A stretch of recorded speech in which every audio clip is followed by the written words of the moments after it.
반갑습니다. 1월 31일 수요일 큐티 스케치 시간입니다. 오늘 본문은 마가복음 10장 46절부터 52절까지의 말씀입니다. 오늘 본문은 이렇게 시작합니다. 그들이 여리고에 이르렀더니 예수께서 제자들과 허다한 무리와 함께 여리고에서 나가실 때에 디메오의 아들인 맹인 거지 바디메오가 길가에 앉았다가 나사렛 예수시란 말을 듣고 소리질러 이르되 다윗의 자손 예수여 나를 불쌍히 여기소서 하거늘 많은 사람이 꾸짖어 잠잠하라 하되 그가 더욱 크게 소리질러 이르되 다윗의 자손이여 나를 불쌍히 여기소서 하는지라. 오늘 본문은 소경 맹인 바디메오의 눈을 고쳐주는 장면이 소개되는 본문입니다.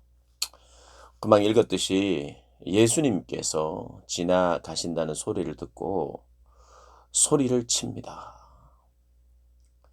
소리 질러 예수님을 부릅니다. 다윗의 자손이요. 다윗의 자손 예수.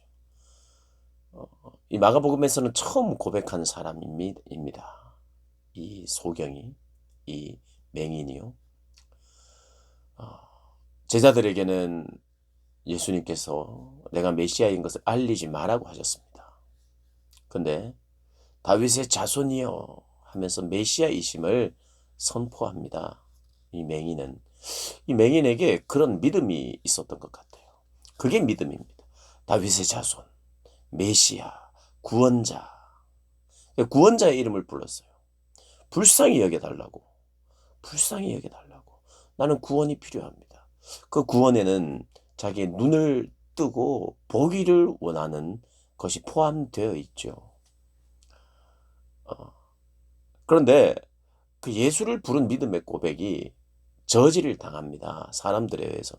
사람들이 시끄럽다고 저지한 이유는 두 가지 정도로 생각할 수 있습니다. 하나는 맹인은 맹인 역시도 대수롭지 않은 사람이고 죄인이고 그래서 그가 길에서 소리를 지르고 선생님이신 예수님을 잡아두려고 하는 그 자체가 꾸짖음을 당할 만한 저리 가!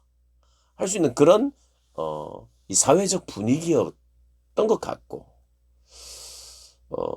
또 하나는 제자들이 예수님이 자신을 메시아라고 드러내기를 원하지 않으셨기 때문에 귀신들도 자꾸 하나님의 아들이라고 이야기할 때 예수님이 그걸 말하지 말라고 했던 것을 여러 차례 들었기 때문에 조용히 하라고 쓸데없는 소리 하지 말라고 약간 귀신이 이야기하는 것 취급을 한 것은 아닌가 이렇게 생각할 수 있습니다. 그러니 그를 귀하게 여기지는 않고 불쌍히 여기는 그런 마음은 전혀 없었어요. 긍휼히 여기는 마음은 제자들에게 전혀 없었습니다. 그냥 아이들을 꾸짖듯이 별로 중요하지 않은 사람, 오히려 죄인과 같은 사람이 나서서 소리를 지르고 예수님을 찾는 것에 대해서 오히려 터부시하고 무시하는 듯한 것이 있었고 제자들의 문제이죠. 아직 여전히 그들 속에 있는 문제가 드러나고 있습니다. 그리고 메시아라고 하는 이야기가 들려지지 않기를 또 원하는 마음도 있었던 것 같고요. 근데 예수님 그렇게 꾸짖었을 때 먼저 이 맹인의 반응은 더욱 소리를 지릅니다. 남들이 뭐 하지 말라고 하면 더욱 한다. 이렇게 보시면 안 되고요.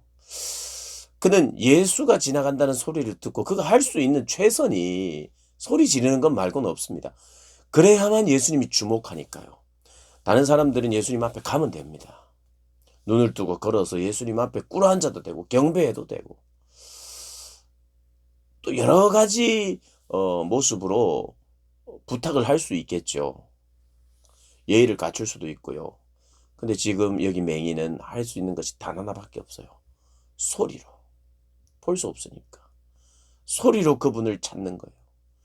그리고 결코 그냥 지나가지 않기를 원해서 어떤 저지하는 세력이 있더라도 더 크게 소리를 질러서 끝끝내 예수님이 나의 이야기에 반응하도록 만드는 거죠. 그가 할 수 있는 간절함의 표현입니다. 여기에서 부르짖는 것, 소리 지르는 것이 그렇습니다. 그가 할 수 있었던 유일하게 할 수 있었던 방법이 소리 지르는 것이기 때문에 그래서 우리가 바디메오가 소리 질렀기 때문에 우리도 소리를 질러야만 예수님이 들으시고 응답하신다. 이렇게 적용해서는 안 되고 그가 할 수 있는 그 믿음의 최선의 고백을 하고 있다. 내가 할 수 있는 한 가능한 전력으로 질주하고 있다. 신뢰할 만한 대상, 메시아이신 그분, 구원하실 수 있는 그분에게 완전히 매달리는 모습입니다. 우리는 이 모습을 바디메오를 통해서 발견하고 배워야 되겠죠. 근데 예수님께서 그렇게 더욱 크게 소리질러 예수님을 찾는 그를 부릅니다. 그리고 머물러 서서 그를 데리고 오라고 합니다. 그래서 맹인을 부르고 데리고 왔더니 맹인에게 이렇게 이야기하죠. 안심하라. 안심하라. 그리고 일어나라. 그리고 그가 너를 부르신다. 이제 사람들이 데리고 간 거죠. 맹인이 겉옷을 내버립니다. 겉옷은 자기의 재산인데 굳이 겉옷을 내버리고 갈 필요가 있었나 싶지만 그것 역시도 내 모든 것을 내려놓고서라도 벗은발로 나선다는 그런 어떤 뛰어 일어나서 예수님께 나옵니다. 근데 예수님께서 이렇게 말씀하십니다. 네가 너에게 무엇을 하여 주기를 원하느냐? 너에게 무엇을 하여 주기를 원하느냐? 맹인이 이르시되 선생님 보기를 원합니다. 제가 보기를 원합니다. 이렇게 이야기했더니 예수님께서 가라. 네 믿음이 너를 구원하였느니라. 너의 믿음, 이것은 신뢰에 대한 것입니다. 메시아에 대한 신뢰, 구원자에 대한 신뢰, 그 믿음이 너를 구원하였다. 물론 이 구원 그리고 이 보게 하는 이 치유의 능력은 전적으로 예수님으로부터 온 것입니다. 그가 어떤 믿음을 가졌기 때문에 자동적으로 됐다기보다는. 그런데 예수님은 그 믿음을 강조하는 거예요. 예수님의 의지가 있어야 치유가 일어나는 거죠. 예수님의 의지가 있어야 됩니다. 우리의 의지만 있어서는 되지 않고 우리의 의지가 있어야 예수님의 의지가 발동하느냐? 그렇지도 않아요. 전혀 의지가 없는 사람에게 주님은 오셔서 당신의 의지로 고쳐주시는 거거든요. 그런데 그럼에도 불구하고 믿음을 칭찬해요. 너희들의 의지, 나를 믿는 신뢰, 이런 것을 칭찬하시고 그렇게 믿었기 때문에 신뢰했기 때문에 내가 역사한다고 말씀도 하세요. 그래서 신뢰의 강도, 신뢰를 강조하십니다.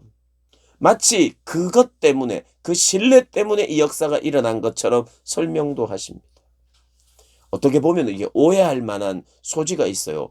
소리를 크게 지르고 간절히 찾고 내 의지를 강하게 보여주면 주님이 일하시는구나.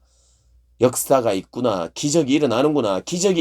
그래서 기적이 일어나지 않는 이유는 나의 의지가 약해서이구나. 이렇게 오해하시면 안 됩니다. 여전히 주님의 손에 달려 있어요. 우리는 긍휼히 여겨달라고 부탁을 할 뿐입니다. 그리고 얼마든지 주님은 긍휼히 여겨주실 분이라고 우리가 신뢰할 수 있습니다. 그러나 내가 원하는 방법으로 내가 원하는 시간에 반드시 되느냐? 그것이 하나님의 뜻이라면 그렇게 되죠. 그러니 이 바디메오가 주님께 소리 지르며 나아갔던 것은 하나님의 뜻대로 행하실 것을 믿는 것이지, 하나님의 뜻대로 하나님이 행하실 것을 믿는 이 믿음이 제일 중요한 겁니다. 지금 무조건 고쳐줄 것이라는 믿음과 하나님의 뜻대로 하나님은 행하실 수 있다는 믿음은 조금 다릅니다. 조금 다릅니다. 그것이 무엇인지 아실 거예요. 모든 초점이 나의 원함에 맞추어져서는 안 돼요. 하나님의 뜻, 메시아, 구원자, 치료자, 그것이 하나님의 뜻이면 하나님의 뜻대로 행할 줄 믿는다는 믿음과 내가 필요하고 내가 고쳐져야 되고 그래서 나에게 믿음만 있으면 된다라는 믿음에는 좀 차이가 있습니다. 어쨌든 이 본문은 예수님께서 마치 믿기만 하면 그 믿음이 너를 구원하니 역사가 일어나니까 네가 믿음이 강해야 된다라고 말하는 것처럼 보여지고 그런 오해의 소지가 있음에도 불구하고 이렇게 표현하신 것은 하나님을 향한 신뢰, 그것이 강해야 한다는 것을 보여주는 본문입니다. 그러면서 우리가 하나 더 바디메오가 눈을 뜬 것도 기뻐해야 되고 참 이 인생이 복받은 인생이다라고 생각해야 하지만 그 뒤에 나오는 내용도 큰 복이라는 것을 우리가 알아야 돼. 뭡니까? 보게 되고 그래서 어떻게 되죠? 예수를 길에서 따르니라. 보고 이제는 예수를 따를 수 있게 되었어요. 함께 예루살렘에 가서 성전에 들어갈 수도 있을 것입니다. 그전에는 못 들어갔어요. 맹인이기 때문에, 죄인이기 때문에.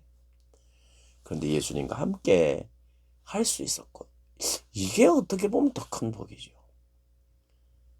예수님과 함께 할 수 있고 예수님을 따라갈 수 있는 자 된 것. 이것이 또 큰 복입니다. 우리가 보는 것도 복이요. 치료된 것도 복이요. 치료되어서 보아서 뭐 하자는 거죠? 주님을 더 따르게 돼야 되잖아요. 하나님의 기적이 일어나서 내가 어떻게 됩니까? 보게 되고 감격하고 주님을 따라야죠. 주님의 십자가의 길을 따라야 되고 주님이 가는 길에 내가 함께하고 순종해야죠. 그것이 또 복이라는 것, 더 큰 복이라는 것 기억하고 그렇게 주님 앞에 구하고 그렇게 주님을 따라가는 저와 여러분 되시기를 주님의 이름으로 축복합니다.